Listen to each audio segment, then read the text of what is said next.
Welcome to Unpacking Peanuts, the podcast where three cartoonists take an in-depth look at the greatest comic strip of all time, Peanuts by Charles M. Schulz. Hey everybody, welcome to the show. It's Unpacking Peanuts, and today is a very, very special day. We get to talk about Charles Schulz. We love Charles Schulz. We get to visit with other people, though, sometimes. And sometimes when we do that, they're new people. They're people that are just coming into our orbit. And sometimes they're old members of the family. And that's what today is. It's a very special day here on Unpacking Peanuts. And who am I? Well, I'm your host, Jimmy Gownley. I'm also the cartoonist of Amelia Rules, 7 Good Reasons Not to Grow Up, and The Dumbest Idea Ever. Joining me, as always, are my pals, co-hosts, and fellow cartoonists. First off, he's a playwright and a composer, both for the band Complicated People, as well as for this podcast and the Amelia Rules musical. He's the co-creator of the original comic book price guide, an original editor of Amelia Rules, and currently the creator of such great strips as Strange Attractors, A Gathering of Spells, and Tangled River, Michael Cohen. Hey there. And he's an executive producer and writer of Mystery Science Theater 3000, a former vice president of Archie Comics, and he's currently the creator of the Instagram sensation Sweetest Beasts, Harold Buchholz. Hello. Guys, we have a very special guest in the house today. Yeah. Our guest is Mark Crilley. Mark is a cartoonist, author, and illustrator. His classic comic book series, Akiko, ran for more than 50 issues, 50, before spinning off into a series of 10 illustrated prose books from a little publisher called Random House. He's also the creator of Miki Falls and Brody's Ghost. Mark is a wildly successful YouTuber and author of several how-to books on the topics of manga, comics, and drawing in general. So everyone, please welcome to Unpacking Peanuts, Mr. Mark Crilley. Hey, Mark. Thank you so much for having me here today. This is going to be a blast because there's nothing I love talking more about than comics and comic strips. It just is so much. I also would like to add, Mark is also a great person to wander aimlessly around Las Vegas with. like you're in one of the lesser Hunter Thompson novels.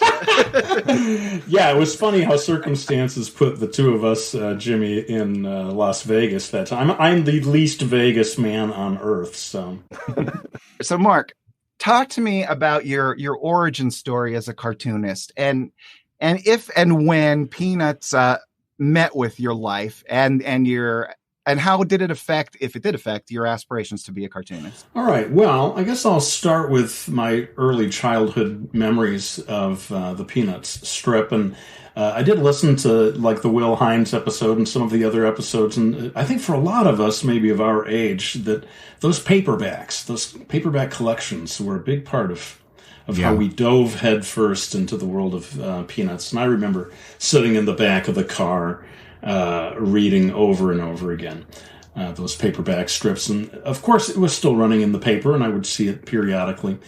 Yeah, just was always hugely impressed with the depth and the drawing skill and the just hilarity on display year after year. With that comic strip. And so when it came time for me to try to make it in the publishing world, I started with creating a comic book story. I was teaching English in Japan at the time, just a few years out of college. And I decided to make something that would be inspired by those old classic children's stories like The Wizard of Oz and Alice in Wonderland. And I came up with this story called Akiko on the Planet Smoo, or Akiko, you will hear me say sometimes, the Japanese pronunciation. And I was 25 years old or so. I tried my best to make it publishable, like professional. It was only 33 pages long, but that was all it took. A couple of years later, I was able to pitch it to a number of different smaller comics publishers, and one of them, Sirius Entertainment, turned it into a series. Huh. Did it ever catch on in Japan? No, unfortunately, the number of titles from America that are published in Japan, I mean, it's a very select club. And Right. If anyone in the comics world who breaks through and has a Japanese edition of their comic, hats off to them, because they're in a very small circle. But I did eventually get one of my books published in Japan. It was called The Realism Challenge, and that was an instructional book on how to create photorealistic artwork. Well, that's actually one of the things I wanted to bring up with you. You're someone who can literally, at least from the outside looking in, draw in any style you want. You know, you have very cartoony styles. You have that realism challenge where it's, indistinguishable from a photograph in some ways. Can you talk about the different, using those different types of styles within the context of creating comic, and maybe the challenges and advantages of someone like Schultz would have, and how you decide how a particular project's going to look? Yeah, well, it's interesting because I think the Schultz approach and my approach to, having a career are polar opposites, not just in terms of how successful he was compared to me, but, he's emblematic of the person who does and is able to do this one project and builds upon it year after year and perfects it. Right. Yeah. Whereas I'm the kind of person who keeps changing gears with each new project. And, to be honest, sometimes it's in the spirit of let's keep throwing things against the wall and see if one of these styles will work for me. You know what I mean? But the other thing is that I'm just kind of restless as a creative person. I enjoy kind of starting all over again from the beginning with each new project. And when I was in college, I honed all those realism skills. And in a way, it's sort of fun to be able to imagine people looking at one book that you've done and then saying, this is the same guy who did, that cartoony thing, So, it's, I sometimes envy, though, I got to say, people like Jeff Smith or Stan Sakai, people who really perfect their style, and they've got this very single, instantly recognizable style. But unfortunately, my sort of spirit of constant churning change prevents me from being that kind of creator. Well, it's inspiring to see, though, especially as an artist. I love seeing all those different styles.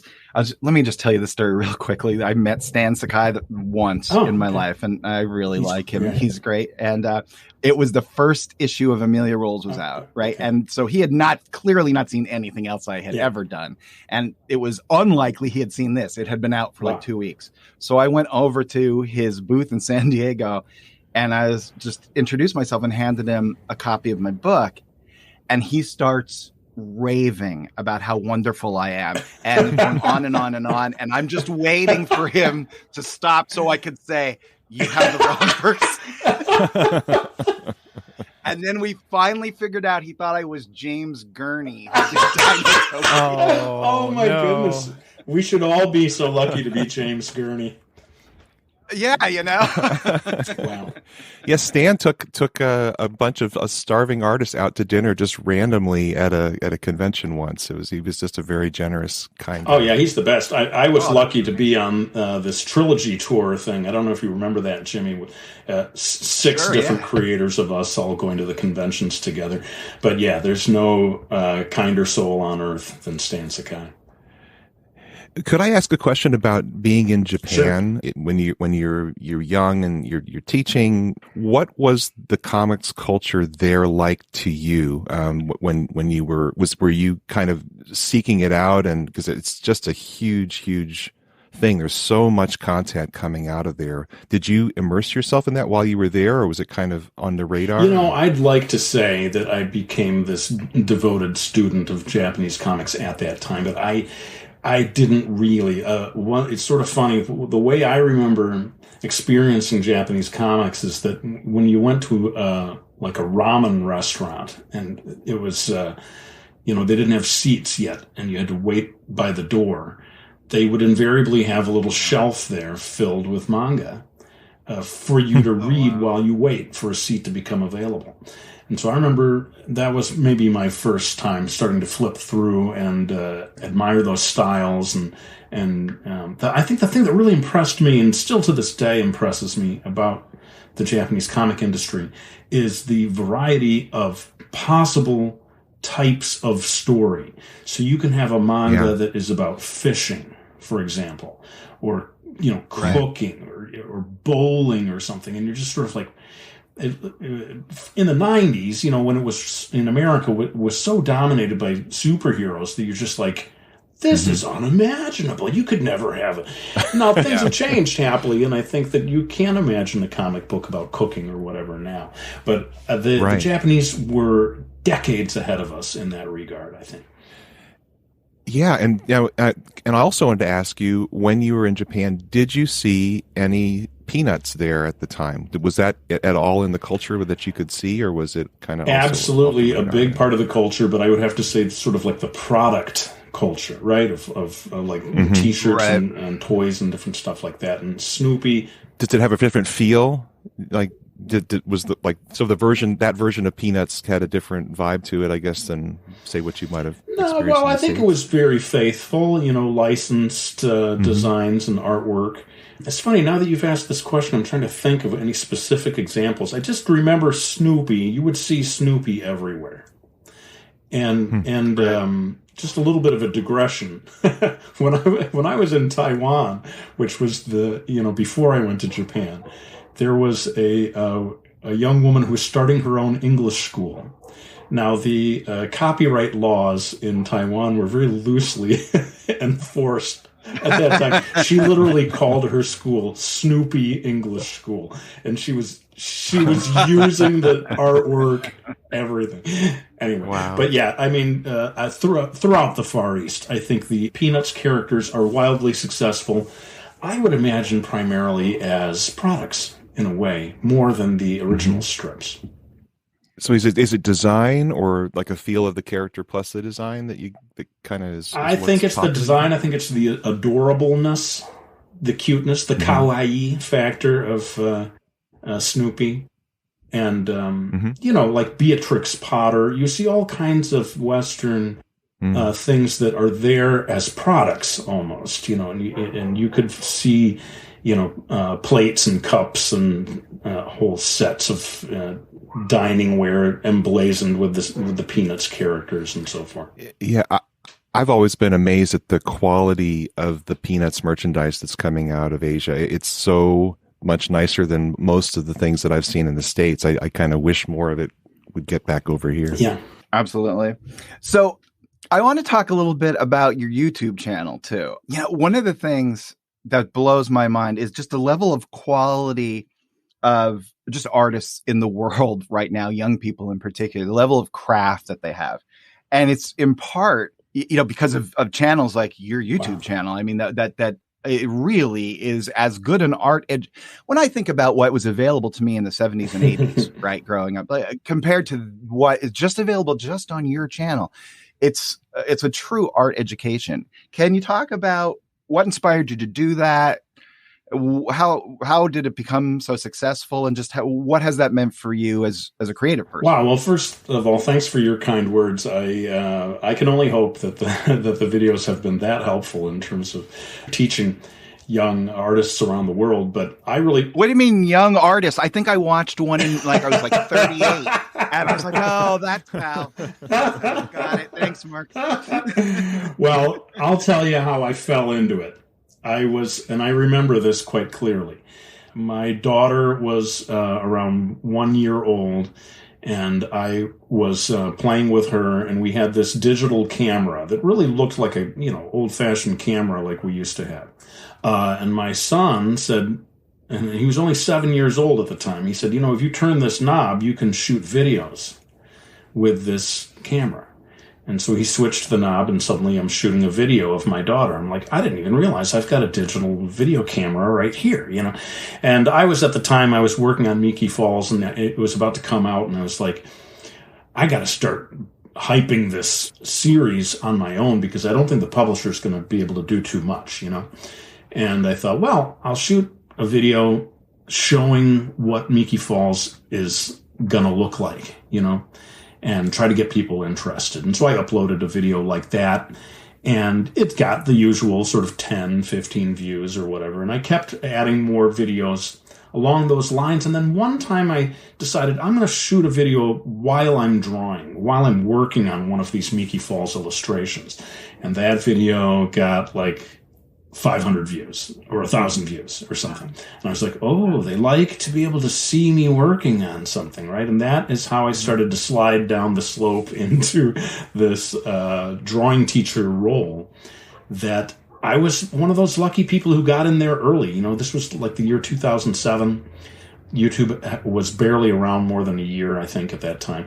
And I got to be a bit of a big fish in a small pond, I think, initially. And the subscriber base grew incredibly quickly. And it was just a matter of, keeping at it and trying to come up with new topics and new things to teach.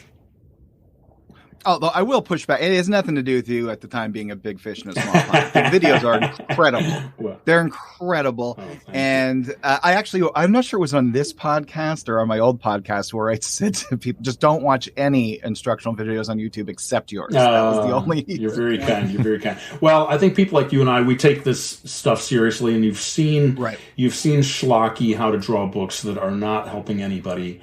And I think, right, and then that sticks in your brain, and you're like, no, this is serious. You know, if you're gonna put out information to people out there, you make sure it's good, solid information. That reminds me, I was sitting on a panel. I think it was a Scholastic panel at San Diego, and it was like, you know, they have a good roster of cartoonists, and the guy stood up and asked a question like, do any of you decide like you might want to do something more serious someday? And you could just feel like 8 people just their blood start to boil, you know? This is serious. yeah, absolutely. Well, I remember Scott McCloud had some sort of cartoon. I think it was in Understanding Comics, where he showed the 2 people at the bar, and the one guy who's like drunk is saying, "Don't give me this comic book kind of stuff, man." You know, sort of like the very words comic book had come to symbolize silly children's unserious stuff. Absolutely true. But talking about serious children's silly stuff is also what Peanuts is all about. So silly children's. Did I get that backwards? I try to, at the last second before we go into a break, play off of whatever the last thing someone said is. Sometimes there's just no net. Anyway, we're going to... Stuff serious children. Serious Peanuts. Silliness abounds on the other side of this break. We'll be right back. Hi, everyone. We all love listening to Jimmy describe what's going on in a Peanut strip. But did you know that comics are actually a visual medium? That's right. You can see them anytime you want at GoComics.com or in your very own copy of The Complete Peanuts, available from Fantagraphics. Plus, if you sign up for our monthly newsletter, you'll know in advance which strips we're talking about each week. Learn more about the Great Peanuts reread at unpackingpeanuts.com. And we're back. And not only are we back, we're back with Mark Crilley. And Mark, we're going to go through your top picks. You have thought about this. You know, we usually contact people 3-4 years in advance, so they have serious time to think about what strips they're going to record. But these are the ones you picked. So what I want to do is I'll just read them, and then we'll discuss them on the other side. So if you guys want to follow along as we read Mark's picks, what you can do is you go to gocomics.com, and I'll announce the date before we read it. So you could just pause then and type that date in, gocomics.com/peanuts. You could follow along there and read along with us. Now, if you don't want to be a slacker doing this at the last minute and you want to get a little heads up ahead of time what we're going to be covering, then you could go to unpackingpeanuts.com and you can sign up for our newsletter, where my good friend and co-host, Mr. Hal Buchholz, will once a month send you a newsletter telling you exactly what we're going to cover. Yeah, it's at the top of the main unpackingpeanuts.com webpage. I think it says sign up for the Great Peanuts reread. That'll get you the newsletter. So, Mark, tell us before we get into it, how did you choose these particular 5 strips? Well, I guess I was thinking back, first of all, to strips that I remembered, the ones that really stuck in my mind. And there's at least 2 of these strips that fall into that category. And we're going to get to one of them pretty early on, where I'm going to have to admit that I've chosen a strip that is representative of a whole series of types of strip that he did, and that there's secretly another one that I just couldn't find it, and I'll reveal it when we get to that point. And then, I think basically these were one of them I think I chose because he had fun with wordiness, which I think we usually think of great writing as less is more and strip it down to the bare basics. But I've always got a kick out of when Schultz would allow himself to get a little wordy in pursuit of the punchline. So yeah, I suppose those were the different things that got me to choose these particular strips. Oh, fantastic. I can't wait to get to it. Let's go. May 26th, 1952. Charlie Brown is reading a little book, and Lucy comes up with a question. She says, Lucy wants a bread and butter sandwich. Charlie Brown says, oh? Then we cut to the kitchen where Charlie Brown is fixing the bread and butter sandwich. And he says to Lucy, is that enough butter for you? Lucy says, uh-huh. Then we go over to the little counter and Charlie Brown is cutting the sandwich. This is very upsetting to Lucy, who yells, don't cut it. Don't cut it. Just fold it over. Then she walks away, smiling at her sandwich and saying, they taste better just folded over. I'd like to say congratulations on picking one of these really early ones, because they're really overlooked and definitely overshadowed by the later stuff. But they're really charming. Well, thank you. And the kids are really kids. I mean, Lucy's almost a baby at this point. Yeah, I was about to say that he really did begin having them as kids. And like the way she says bread and butter, Budder, right? He was trying to even emulate the speech pattern. Well, and referring to herself in the third person. Yeah. And so it is sort of interesting that he started clearly with the idea of these are kids, and we will find the humor in childhood. And then little by little, they sort of become an interesting hybrid of child and adult. Actually, there is an important philosophical point, though, that is brought up in this strip, which is, do they taste better folded over or cut? I have a very strong opinion on this. Yeah? I am Team Lucy. Really? Is it? Oh, absolutely. What about grilled cheese sandwiches? Should be cut in quarters? Wow. That's communist talk. I don't have any of that. No, they taste like so much better if you cut them in 4 pieces. Wow. Triangles. Wow. No.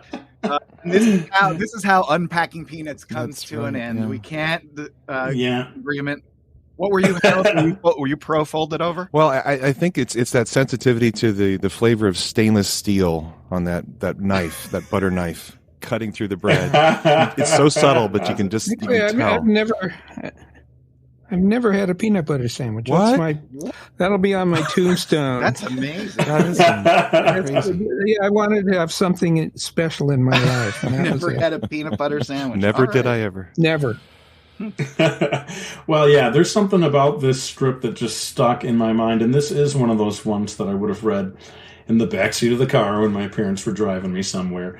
And it's just, to me, you're laughing at the passion of what seems like an illogical argument that Lucy is making, and yet we all, even in adulthood, sort of like, I know what she means. You know, you have your little preferences about things. Yeah, it's just her thing. It doesn't matter if you can scientifically prove it tastes better. It's just her aesthetic experience of it, you know? Yeah.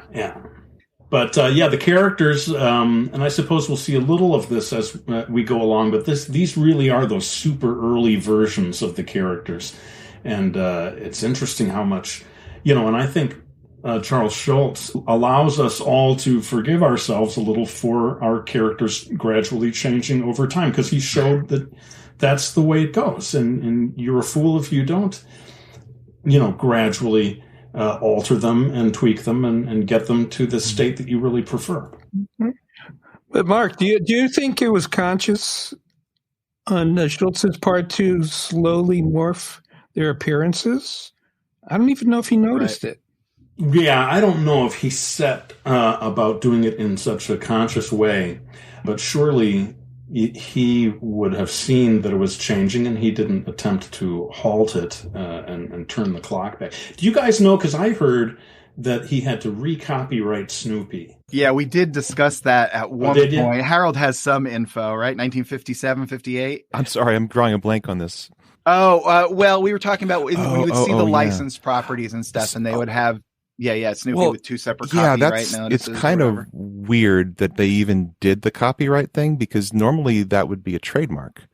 You know, you don't take a right, but you could send in a model sheet, you know, to the copyright office. And I don't know if that's what United Feature was thinking when they put those dates on there, as it's referring to a copyright of a model sheet. And so when Snoopy became more banana nose, maybe, you know, it was so far off of whatever they had sent in. This is just conjecture on my part. Maybe they had to send in a new one so that they felt they were covered. But yeah, it's unusual. I've never seen it on any other cartoon character that when you have like a T-shirt or a trash can or whatever that has the Peanuts characters, they used to put those copyrights. I don't think they don't do it anymore, but for years they would do that, and it's very unique to Peanuts as far as I know. Well, you know, in any case, I do think it's helpful for cartoonists who are worried about, you know, consistency and feel embarrassed about, oh boy, my character doesn't look the way I had this character Spuckler that I drew a certain way at the beginning of the Akiko series, and he changed drastically over time. And I think somewhere in the back of my mind was, well, Charles Schulz allowed his characters to change, so this makes me a genius like Charles Schulz. That's right. Clearly. Did you notice that process? Like, was there a moment where it's like, I'm going to change him again, or were you just noticing that he was changing and you were fine with it? I think it just happens naturally. Yeah. And in a way, I would almost argue that the characters that don't change at all, that is the, you know, I don't want to say unnatural, but that is exceptional consistency and very impressive to me that a person could continue a strip over the course of years and have those characters not change at least a little. Although one thing I find strange about that, and I don't know if this is just my prejudice that I'm applying to it. It probably is, but it seems like those strips are also stagnant thematically and in regards to their storytelling and their humor, as well as the art, because I think they're searching for an immaculate consistency. Can you think of some strips that had that level of consistency? I don't want to. I'm trying not to slander. Well, let Mark say it then he didn't have that theory Mark, about you can slander people. Ossifying. Well, I think, and this, let me first say that this does not at all fall into this category of stagnant or anything. But I feel like Jeff Smith, before he got to page 1 of Bone, had been drawing these characters for so long that he had really perfected their look. And then from page 1 to page, 1,000 or more, I think those characters do hold pretty steady from beginning to end. That is pretty amazing. And it's beautiful. Yeah. Yeah. The Bone characters, I would say there's some shift with, I can't think of the princess's name. Thorn, you know, but he had an amazing path in that he did it as a college strip, as I believe as a daily college strip, which is insane. So and I don't think he got to the end of it, but it's the same story, and he got a huge chunk of it done in that 4 years. So to have a whole rough draft of your masterpiece and then go to do it again because he opened that animation studio and all that stuff. Yeah, he's a great example of someone who. I remember we used to, as self-publishers, we'd all be like, what cracks the code? What would make something a hit? What is it? Is it being, out on a regular schedule? Is it it's actually just be really, really good. Right. And when he came out, you'd have to be that good. Oh, that's disappointing. I was hoping it was a mathematical equation that I could. Yeah, I really figured we could crack the code and just move on with it. May 30th, 1953. Schroeder's practicing away at the piano. Lucy comes up and rests her hands on the piano as she stares lovingly at Schroeder, 2 little hearts above her head. Then she actually kneels on top of the piano, says ahem to try to get Schroeder's attention, This actually works. He looks up. He's terrified that there's a little girl staring him in the face from about an inch away. But Lucy walks away absolutely delighted, saying, "He noticed me. He noticed me. I've never been so happy in all my life." And she'll never be so happy again. You got to worry about peaking early. So I have to admit right off the bat that this is kind of a replacement strip for an actual strip that I couldn't find. But in fact, I just love all of these Lucy and Schroeder at the piano strips that he did over, a period of decades, I believe. And I don't know if anyone here will be able to identify or remember the one that I was thinking of.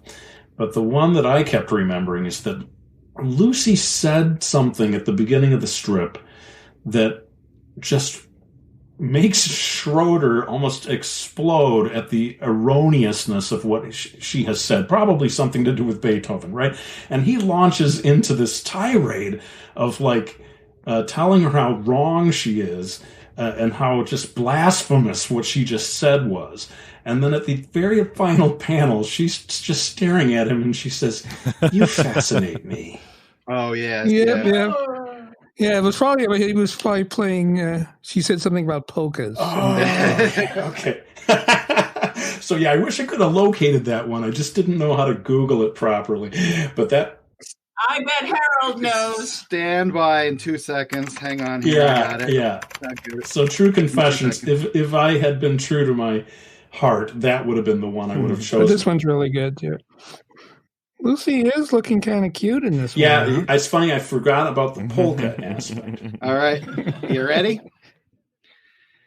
September 30th, 1956. Lucy is hanging out at Schroeder's piano, and he is playing away a beautiful little Beethoven score.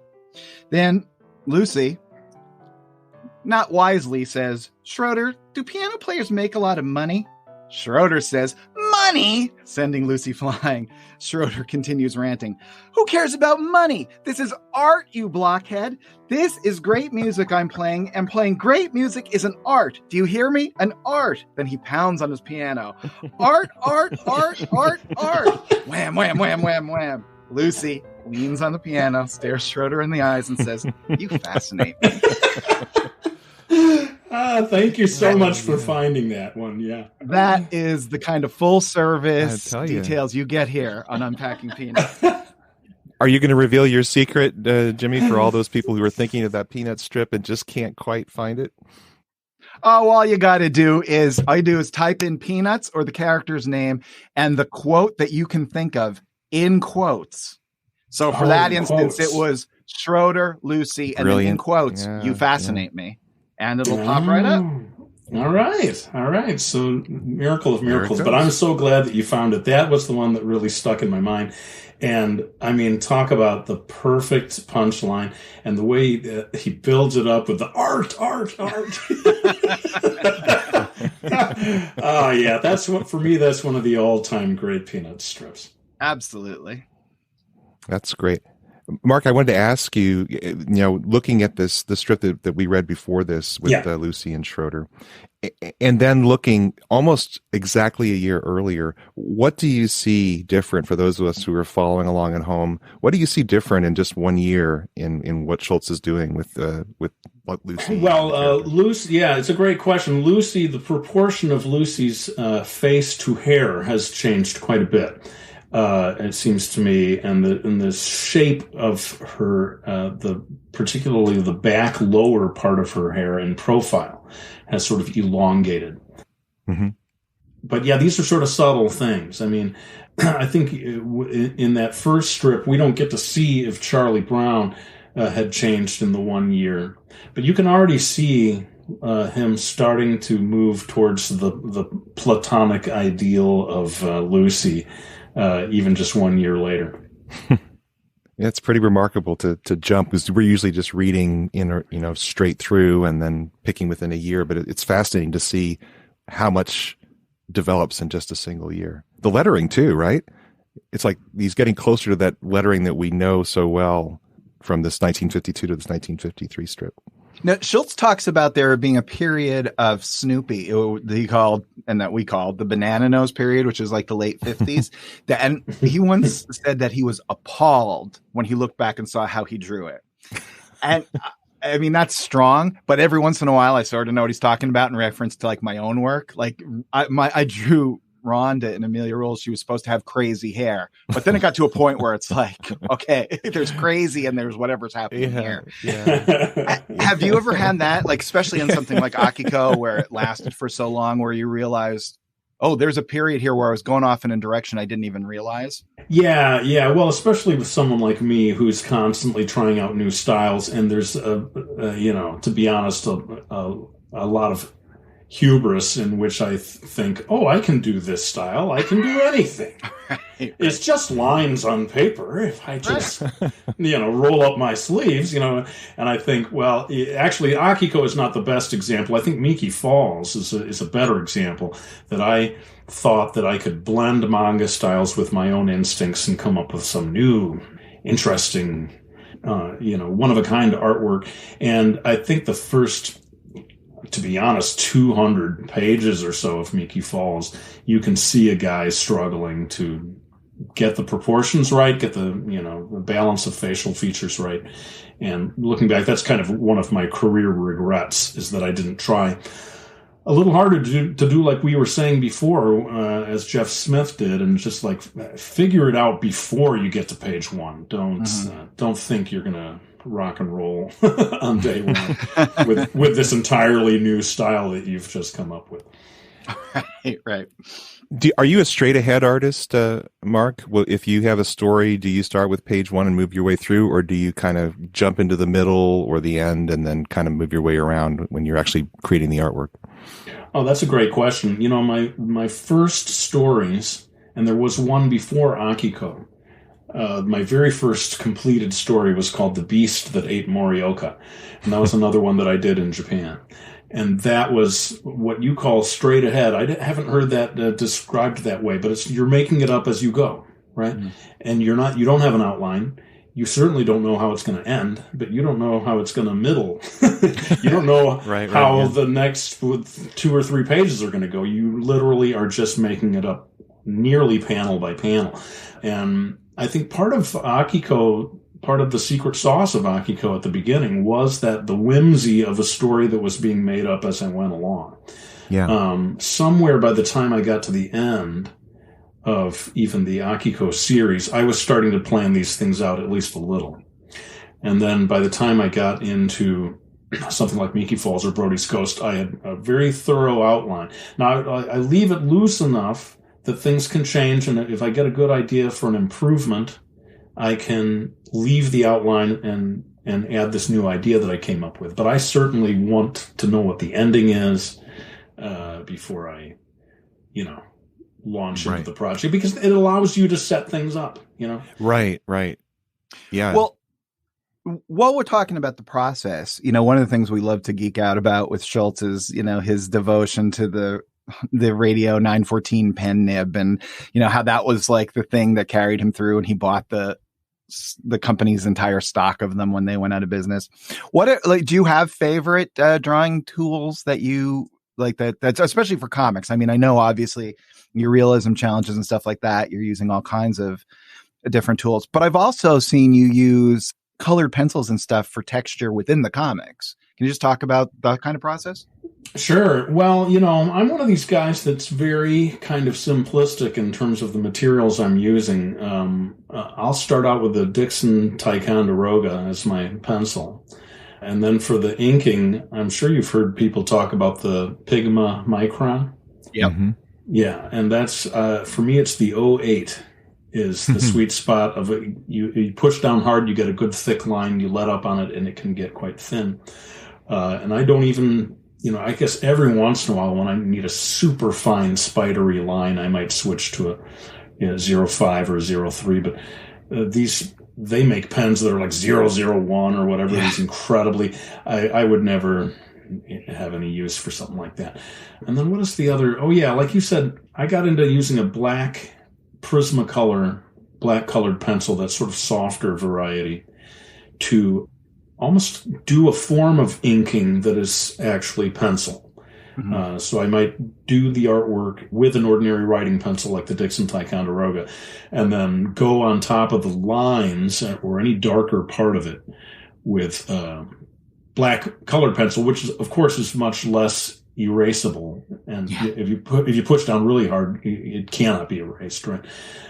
So that became, I suppose those are the three things. And lately, to be honest with you, I've started to devise techniques of doing pencils and transforming that by way of Photoshop into finished line work without there being any inking stage.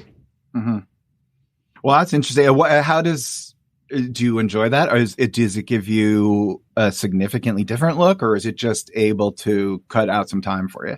Well, yeah, you just said it. I mean, it's a huge time saver, but I think it also is a matter of, does my work look different from anyone else's work?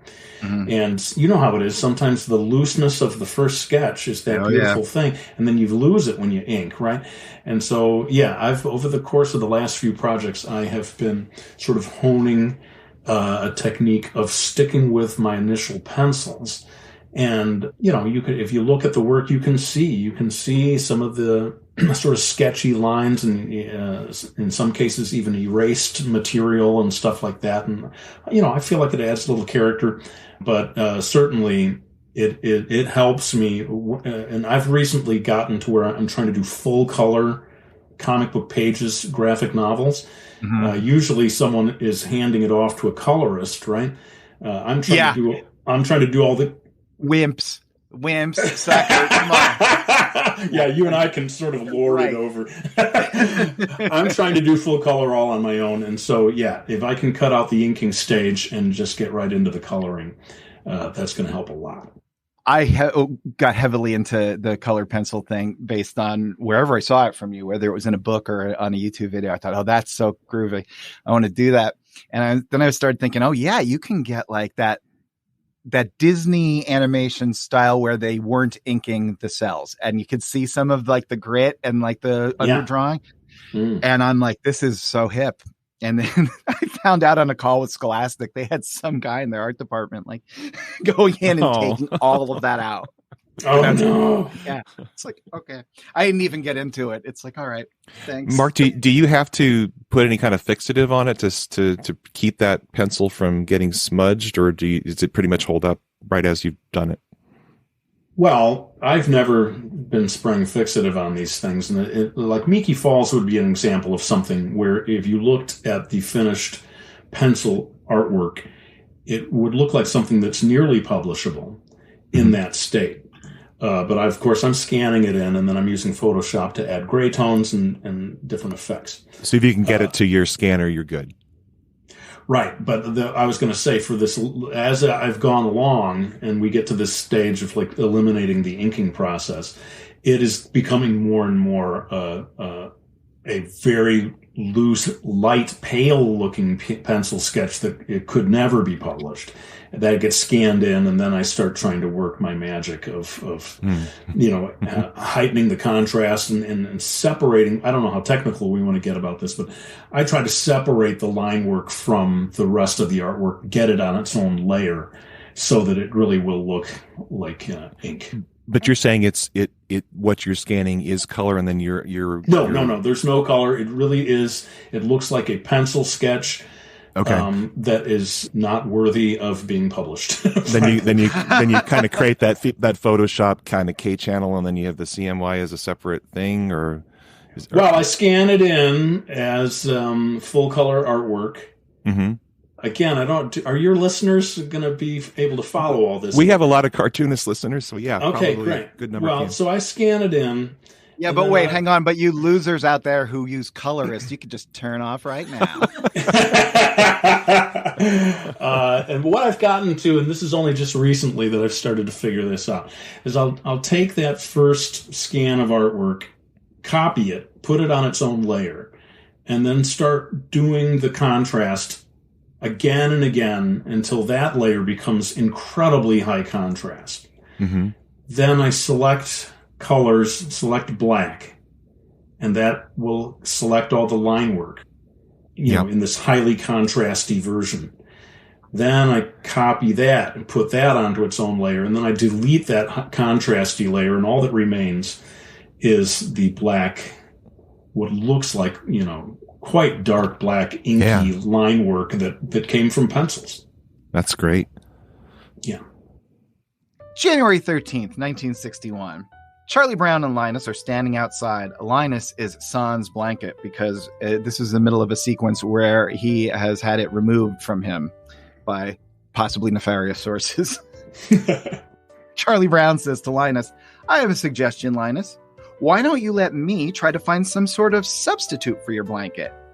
He continues, "Maybe I could get you a dish towel or something." Linus turns to Charlie Brown and says, "Would you give a starving dog a rubber bone?" Good analogy. This is maybe the perfect example of a line that just burned its way into my brain. And I will still sometimes quote this line, in conversation in similar circumstances. Whenever someone suggests a poor substitute for what you really want, I will say, "Would you give a starving dog a rubber bone?" It is amazing how many of these little things, if you love this strip, how they work into your just daily conversation. We talk about that so often. That's like another level of gift he had. Yeah. Yeah. This often comes up when sweet potato fries are involved.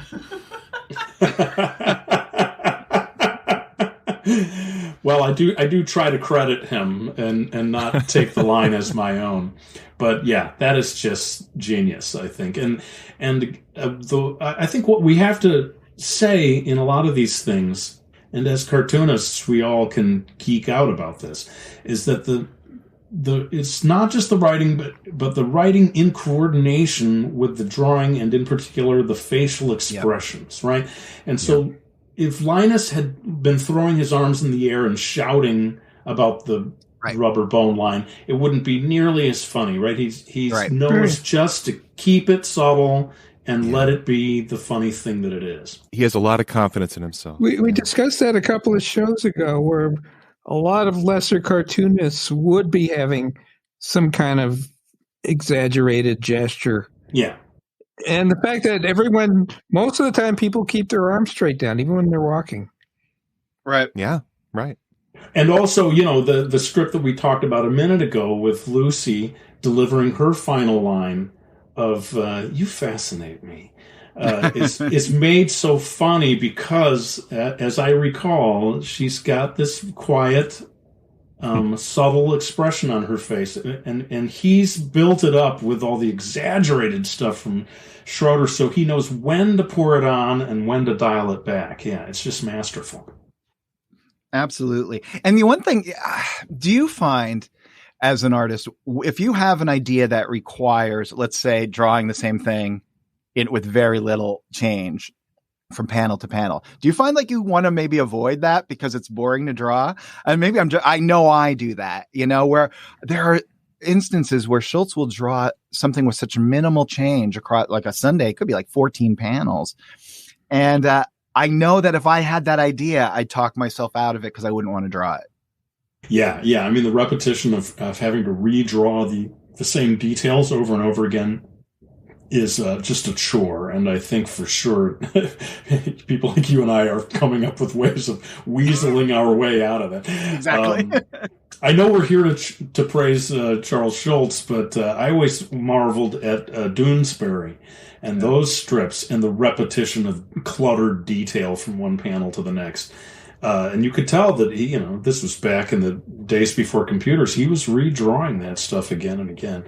Hats off to such artists, but yeah, I try to avoid that whenever possible. I used to love, I don't know if he did this throughout the whole run of Doonesbury, but I was really into Doonesbury in the 80s, and I would love it when he, like you're saying, there'd be 3 or 4 panels of the same scene, but like in one of them, some detail would be changed. Ooh. Just to let you know, it felt like, oh yeah, this is actually really being at least re-inked each time, Well, I can tell you an example of something I did in Brody's Ghost that is sort of simulating that. where I had a highly detailed background that I knew I wasn't going to draw a second time. And I would just cut and paste it and have the characters having moved to a different part of it. Yes. And in the first panel, I had this idea of there being a clothesline with clothes on it. And so I drew that separately, and I had a separate version of it in which the clothes are flapping around in a different way. Oh, that's brilliant. Just so that anyone comparing the two might say, oh boy, he must have had to redraw this whole thing. That's why we love you. That's brilliant. It's a little sneaky, yeah. June 9th, 1962. Linus and Lucy are out looking at the stars. Linus is in his glasses phase. Lucy says, I wonder if the stars really do have little points. Linus says, no, this is due to our astigmatism, which is a distortion of vision caused by irregularities in the surface of the cornea. My ophthalmologist says that a slight degree of astigmatism is normal, and this keeps us from seeing the stars as round dots of light. Lucy walks away saying, tell your ophthalmologist he's ruined my stargazing. Linus is going to grow up to be a doctor. I am fairly certain. Absolutely.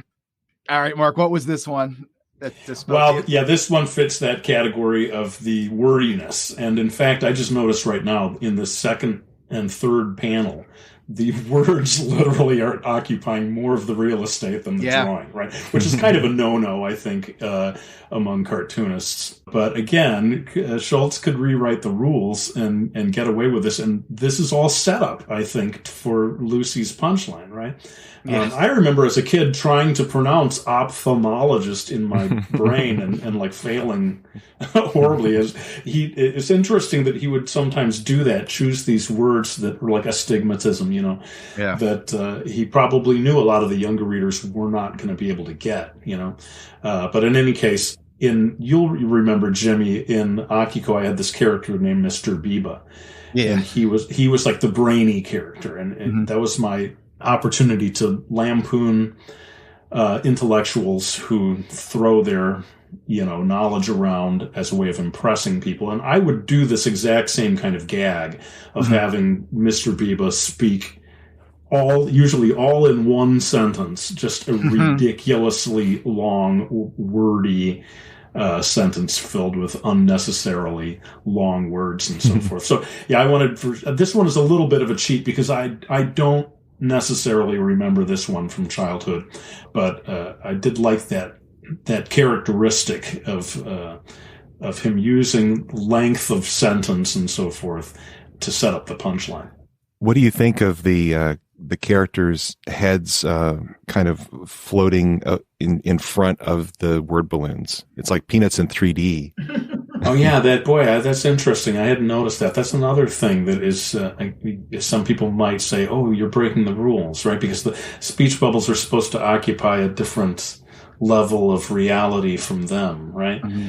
But the more we look at it, the more we see that Schultz was fine with playing fast and loose with rules. Yeah. We talk about Snoopy a lot and how from pose to pose, Snoopy doesn't make any sense. Sometimes he has a thumb, sometimes he doesn't. Sometimes he doesn't have a tail. Just we don't need that. Really strange. Like the width of his neck is 3 times as wide if he's lying down than if he's sitting up. Yeah. Well, this is a good one though. If we're comparing, and I know this is a podcast, people can't see it, but the contour of Lucy's head is drastically different from those 1950s versions. But he's found that contour that she was always destined to become. Schultz was a big fan of the funny word too. He talks about how optometrist isn't funny, but ophthalmologist is. Or his favorite composer is Brahms, but that's not funny. But Beethoven is, and he knows those words to put within this that really just make it funny. Well, and I think in this case, this strip gets to the heart of something. I mean, this is where, as he went along, he became more and more philosophical, and I think all of us can sort of identify with this tug within us of heart and brain, and wanting to remain sort of sentimental about things, and having the facts of science ruining our fun, Right. And so that that final panel is both funny and also it just gets to the heart of something that we have all felt at one time or another. Absolutely. June 13th, 1974. Snoopy's atop the doghouse typing away on his little typewriter. Secretly, he types, Kitten Caboodle wished she were a dog. He continues typing. She was aware of the natural superiority of a dog, and it bothered her. In panel 3, Linus comes up and reads what Snoopy has been writing and says, I think your anti-cat stories show too much prejudice. I think you're going to make a lot of enemies. He hands the paper back to Snoopy, saying, not everyone hates cats, Snoopy thinks, I find that hard to believe. Well, all of these strips have in common this sort of toned down facial expression for the punchline, right? Yeah. Snoopy looks very, very low key there, but it just makes it that much funnier. Because you can hear the tone of voice in your brain. I find that hard to believe. It's not like, it's just very sort of like, that can't be possible. That can't be true. Everybody hates cats, so I can't even conceive of such a thing. Yeah, so, but again, this is another one of the wordy ones, and I think it shows you, I'm realizing, from the 50s through to the 70s, that he was still very much at the top of his game. And in a way, I think this 74 one, from a certain point of view, is one of the funniest of the bunch. Just in every panel is funny. Yeah. Yeah. So he just never ran out of steam, certainly not through the 70s, I don't think. Yeah, well, one of the things I'm looking forward to, we just are starting the 70s in our read through. And, everybody agrees on the 60s, like, obviously. It's like the toppermost of the poppermost. But I'm really looking forward to going through and discussing some of the eras that aren't as discussed, because there are a lot of little gems that just get overlooked because you're not going to have, the first psychiatry booth, the first World War I flying ace. All of those things have already happened. But he still is reaching and searching as a cartoonist right up to the very end. Well, this is another one of those ones where I think I chose it for its representational nature of a whole slew of strips that he did based on Snoopy as writer. Right. And one of them, another one that I might have chosen if I could have found it, there was one where he types something and it's the writing is just very plainly bad. And in the final panel, he's like, there's nothing like that feeling when you've really written something great. And it's sort of, he gave himself this chance to poke fun, maybe even at himself, but at creative people in general. And that feeling of like, oh, this is fantastic. I've just made something, a work of genius, but I wanted to get something in here that represented all of those kinds of strips, because some of them really do ring true for the creative type. Well, let me ask you a couple general questions now before we sign off for the evening. Do you have a couple things we do? We every year we pick an MVP, or most valuable peanut. Now it's unfair for you to do that for the whole series, but do you have a particular favorite, like the one character that speaks to you the most? I think I'd gravitate toward Linus. Yes, everybody's a Linus. Yeah. I'm trying to think of there was one, and I couldn't remember which character did this, but there was a character that was building snowmen, and they would build the snowman and then they would kick it until it broke apart. And torn between the desire to create and the desire to destroy. Yeah, I think it's Lucy. Yeah. It's Lucy. Yeah. Okay. All right. So that was the other one that was sticking in my mind. And so it's somewhere between Linus and Lucy, have the greatest number of lines that really make me crack up. Well, it's almost impossible to pick 5. I mean, yeah, strips. It's hard. It is absolutely hard. I mean, you pretty much have to go with just random what you're thinking at the moment. But do you have a favorite era? That's my other question. If you were just going to tell someone, hey, I never heard of this Charles Schulz guy, what should I read? If you're going to point them to a year, or maybe it's not a year, maybe it's something else. I don't know. Well, part of me wants to have them look at those really early strips, just because I think a lot of people aren't as familiar with those. But I think, somewhere in the 60s, he probably hit his peak of genius in terms of creating new things again and again. One thing I was going to talk about is the whole format of creating a 3 or 4 panel strip. To me, I have never attempted to do such a thing, and it seems so hard. Because the humor that I get out of something is born of an ongoing story, and you can sort of build up a joke or over a period of many panels. I mean, just the very idea of having to sit down and deliver humor in 4 panels day after day blows my mind. And for those first 35 years, the panels, at least in the dailies, had to be the exact same size. There was no variation even in that. Yeah. So I wanted to just say hats off in general to anyone who does this on a daily basis, because as a creative person, I have to say that the form itself is an incredible challenge, and I think you have to be particularly well suited to that. I mean, I'm working on a project right now where part of it includes a comic strip that I have invented that is going to kind of be like Family Circus or one of these older strips that has been around for a really long time. And I had to create just a handful of examples of it. And once I sat down, I was like, how do you even do this? And I started, because I wanted, part of the humor was that the joke was supposed to be unfunny, right? And so I looked on the internet for like dad jokes or dumb jokes, and just swipe Nancy. Well, what I found was just a bad pun, basically, about like fish can't get good grades because they're always below sea level, right? And so I literally had the characters just delivering this stupid pun joke, but I felt a little ashamed of myself because I was ducking the real challenge of creating an actual strip. Right. That is a real joke with a setup and a payoff. Yeah, it's extremely difficult. Wow, it's so burned into me.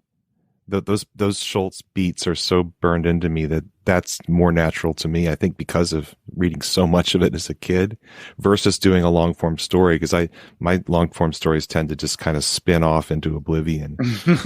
but when I know I have to hit something that is hopefully funny after just a short number of panels, then that's a comfort to me. That's where I'm heading, and that's where I have to land. And then if I can continue the story after that, that's great. But yeah, it's interesting how we gravitate toward different storytelling styles that feel more natural to us. Yeah. I mean, I think it is, you have to be born to do it, this kind of thing. Although you do see that Schultz would allow himself ongoing stories. I remember one where Snoopy, there was a big icicle over his doghouse. Do you remember this one? And that became an ongoing, he got, like, I would think 8 or 10 strips out of that. Yeah. So he had both the strip format and a little bit of an ongoing format there. Yeah, but it's interesting when it was animated and he had the chance to do long form, he did gravitate toward the beats of the strip in the animated format, which was so unique. I don't know if that was just his preference or he couldn't actually go back and try to create something totally new on top of the pressures of a daily strip. But it's interesting that, that was so much a part of the storytelling when you had like a half hour. I mean, the feature films are probably the most interesting to look at that he was involved in, because they had to expand the world, and it was, it was something you hadn't seen in the strip. Yeah. Well, it is interesting what you were saying about how, different people have different instincts. And for me, I can write a story and have this feeling of like, I'll come up with something funny here and there. It'll just sort of naturally come out of the situations. I don't have to be funny every 3 panels. You know what I mean? Right. And so right. for me, that I feel like a burden is lifted off of my shoulder. Whereas for you and for other people who do work in this strip, there's probably these other burdens that come with the long form project that I'm not even really thinking about so much. Well, that leads me to a question. I wanted to ask you, since you started Akiko in a comic book form where it was, roughly 30 pages in to tell an installation of a story, and you got to do 50 issues of that, but then you were able to translate that into prose. What was it like for you making that transition for a character in a world? What did you notice was different, and what were the challenges, and what did you like about each of the different formats you were using? Well, thanks for that question. And I feel like I'm one of the few who got the chance to adapt their comic book story into this chapter book format. Immediately you're faced with the challenge of describing locations and stuff rather than showing them. Mm-hmm.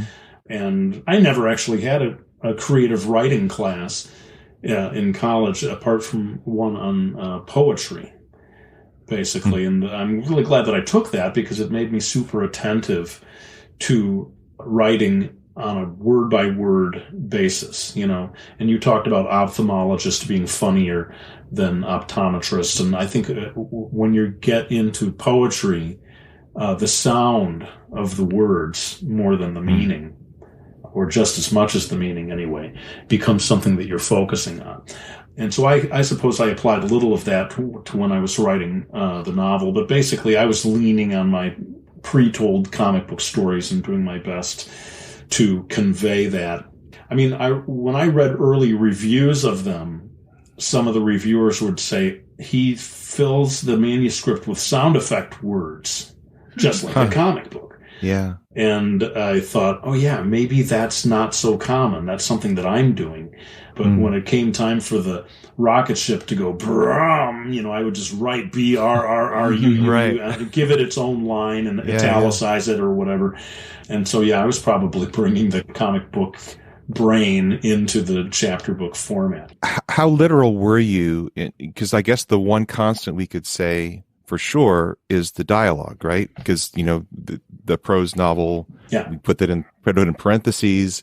Then you have it in the comic book form, where sometimes you need to be more spared just because of the nature of the art and the text moving together.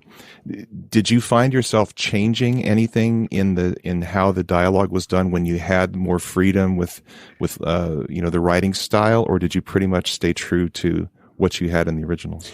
I probably allowed dialogue scenes to go a little longer than they would in comic book form. I feel like, there is this sort of pressure when you're doing a dialogue scene in comics after a certain number of pages. It's like, it's time to pull down the curtain on this scene of them chatting with one another. The readers won't accept 10, 15 pages of nonstop dialogue, right? Whereas in prose fiction form, I think you can get away with dialogue. You're not on the clock so much as you are with comics, I think. I would say in general, though, that writing chapter books did not come nearly as naturally to me as writing comics, and I always felt like I had maybe one hand tied behind my back, and I wondered if I was, doing the job as well as other people who are have more chops, more writing chops than I do. Well, listen, Mark, thank you so much for coming and spending this time with us and talking about your work and Peanuts. Before we wrap up, where can people find you? What is happening now? What's your next work coming out? All that kind of good stuff. Well, thanks so much for asking. I think, I've got a website that I haven't updated in years. So that's markcrilley.com.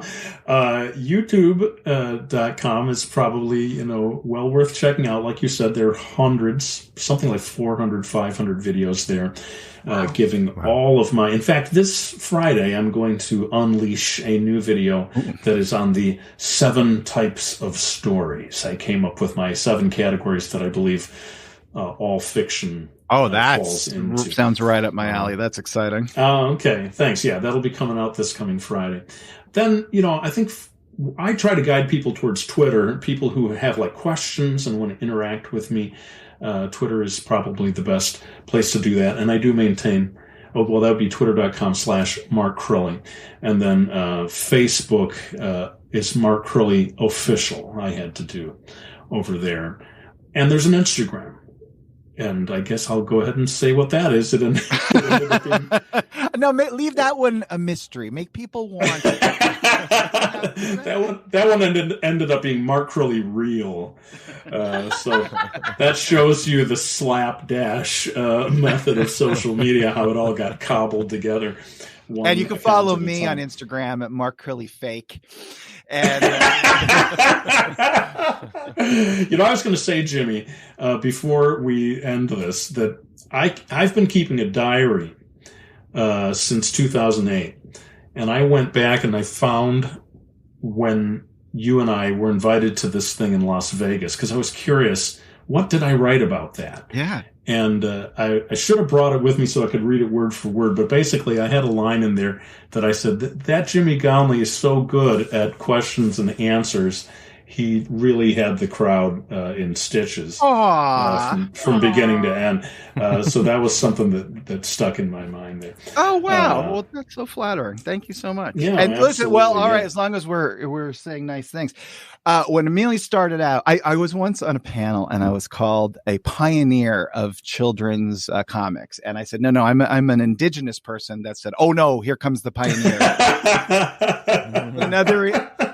Another indigenous person is you. And when we needed someone to write an introduction for the second Amelia book, What Makes You Happy, Mark Crilley came through with flying colors and wrote a beautiful introduction. He didn't know who I was from Adam. I'm so grateful for that to this day. So thank you. And thanks for being on the show. This was so much fun for me. Oh, an absolute delight. Thanks, Mark. What a pleasure. Thanks again. Yes, thank you. So for the rest of you guys out there, next time we're going to be doing 1971. We're getting into those sunshiny 70s. Until then, if you want to keep the conversation going and hang out with the gang, you can find us on Instagram and on Twitter. We're at Unpack Peanuts. Of course, you could go to our website where you could do all kinds of things. You could buy a T-shirt. You could buy one of our books because we're all working cartoonists and we would love to entertain you with our tales. There's T-shirts available. There's transcripts you can download. There's the obscurities page where you can basically learn about everything that happened in the 20th century that Harold knows off the top of his head. And other than that, just come back next week. For Michael and Harold, this is Jimmy. Be of good cheer. Yes. Be of good cheer. Unpacking Peanuts is copyright Jimmy Gownley, Michael Cohen, and Harold Buchholz. Produced and edited by Liz Sumner. Music by Michael Cohen. Additional voiceover by Aziza Shakrala Clark. For more from the show, follow Unpack Peanuts on Instagram and Twitter, Unpacking Peanuts on Facebook and YouTube. For more about Jimmy, Michael, and Harold, visit unpackingpeanuts.com.